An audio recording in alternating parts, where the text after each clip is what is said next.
The central part of the Eurasian continent consists of a vast desert.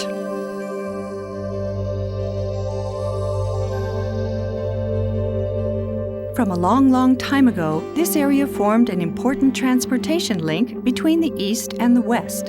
The nomadic culture of the North and the agricultural culture of the South intersected in this desert region. Its history extends back more than 2,000 years.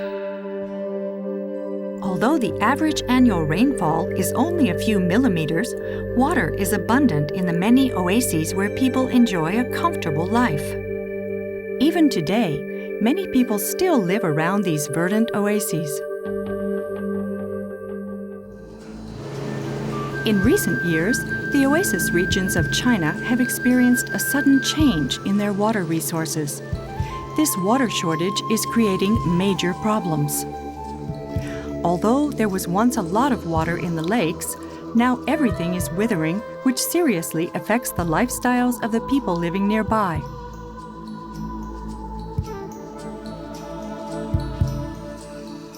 One of the causes being considered for this change is global warming, which is occurring on a global scale.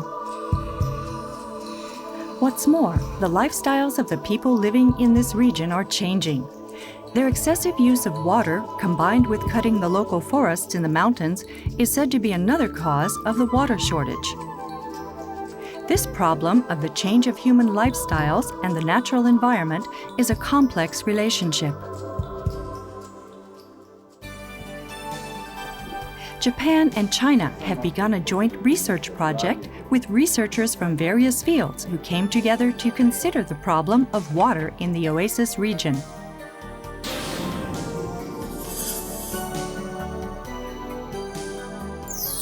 This is the Oasis Project.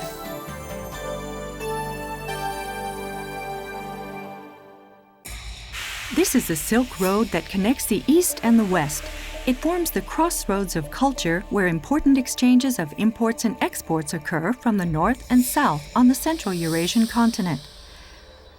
The Oasis Project's research area is the Heiho River Basin that stretches over Qinghai Province, Guangsu Province, and the Inner Mongolian Autonomous Region. This parched inland area has been inhabited for centuries by various people who have different religions, cultures, and lifestyles. At present, the Yugu, a pastoral ethnic group, live in the mountainous lands in the Heiho River Basin. The Han, who are agricultural people, live in the oasis area.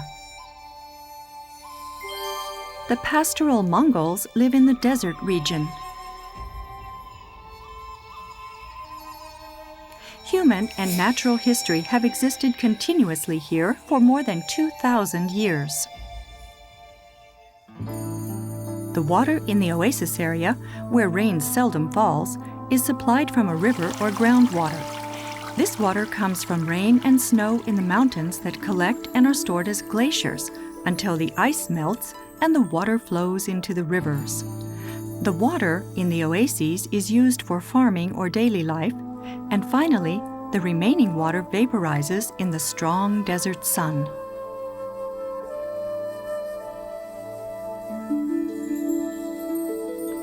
Recently, the water shortage is occurring faster and faster. The quantity of river water that flows from the mountains to the desert is dramatically decreasing.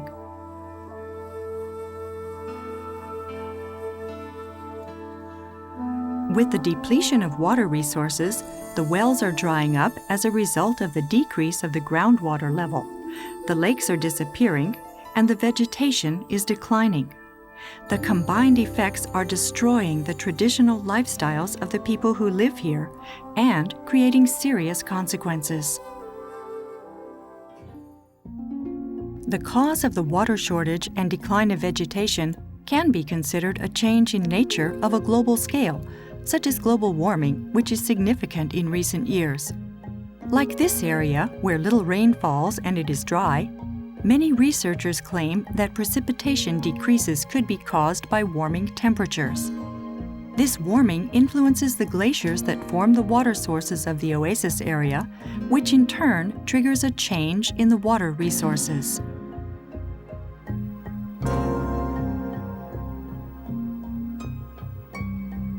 Moreover, a human-influenced cause should also be considered. In recent years, farmland located in the middle section of the river has expanded quickly due to irrigation around the oases. The agricultural people who live here draw water excessively from the river. In addition, some think that the pastoral people who live in the mountains destroy the forests that are the source of the water supply because they allow their sheep and goats to overgraze, which may cause the decrease of water. It is possible that these activities contributed to the water resource problems as well as causing the lakes to dry up. The change of the present environment is the all-encompassing result of people's relationship with nature. To illuminate the cause in order to develop water use plans, it is very important to not only consider scientific analysis, but also to think about the lifestyles and history of the people in this region from a cultural perspective.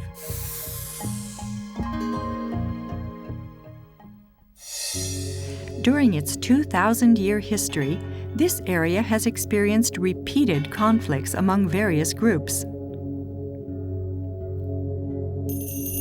About 2,000 years ago, this region was once under the control of the Han, whose culture was based on agriculture. After a long period of fighting, they defeated the nomadic Xiongnu. Subsequently, the agricultural Han set up colonial troops who made it possible to expand pioneer farming using water from the oases. Many ruins of those days are still preserved today. The conditions of those days are written on wooden strips called mokkan that have been unearthed from the ruins. About 800 years ago, the Mongolian Empire controlled Eurasia. Its so-called Yuan dynasty placed great importance on agriculture as well in this area, although nomadic people dominated the hub of its political power.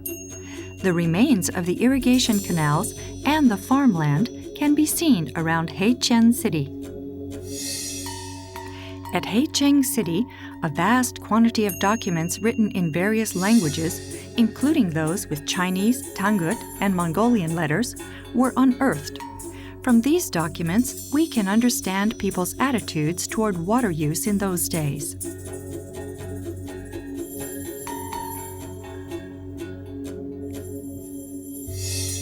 This era was possibly a time when nomadic pastoralists and agrarians existed in harmony.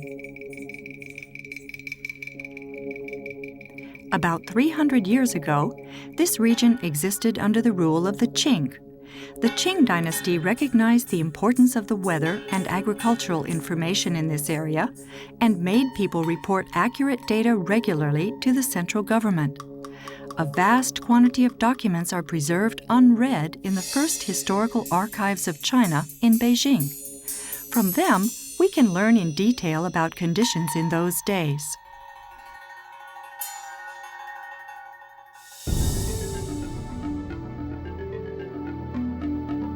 Review of these ruins and ancient documents, not only by archaeologists and historians, but also by ethnologists, natural scientists, civil engineers, and other specialists, reveals clearly how people in those days used water.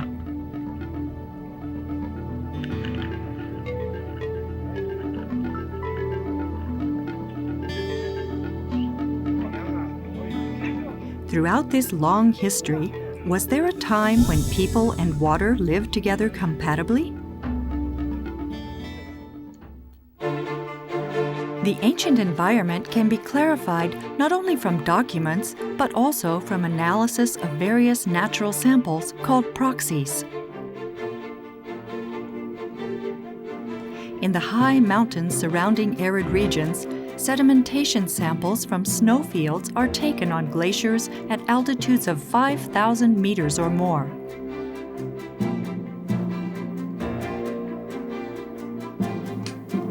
Using a special drill, samples of snow and ice cores are taken from depths down to 170 meters.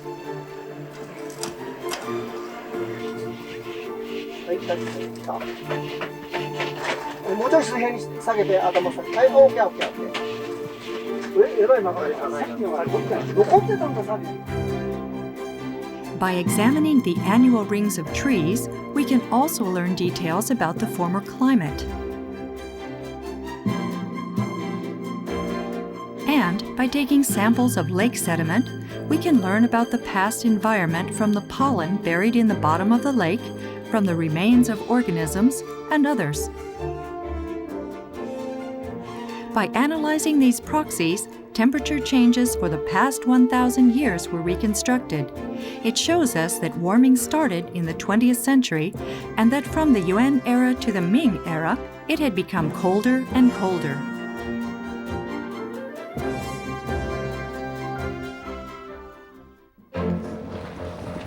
Present investigations are also important.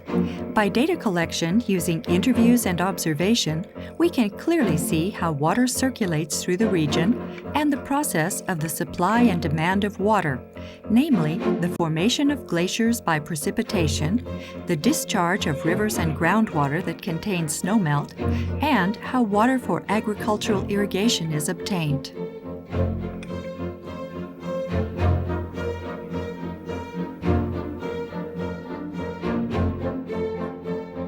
By combining the research results of all fields, such as the study of historical documents, changes of the natural environment, and investigation of current conditions, we can completely understand the complex relationship between people and water, and between human beings and nature. From here on, the Oasis Project is going to produce a new view of how to improve relations with nature.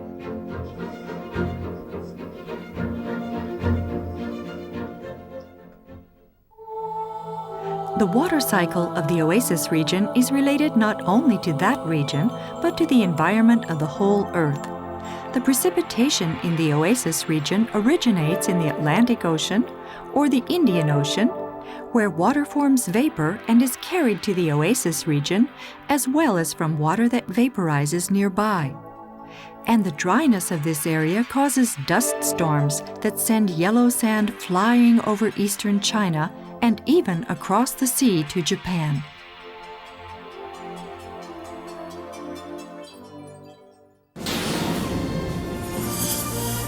Thinking about the future of the Oasis region leads to consideration of the global environment. Until now, countermeasures have been taken locally, with the predominant view being that man governs nature. But it turns out that a vicious cycle has been created. In research, not only physical science, but also human culture and the interaction between human beings and nature that occurred throughout history must be considered.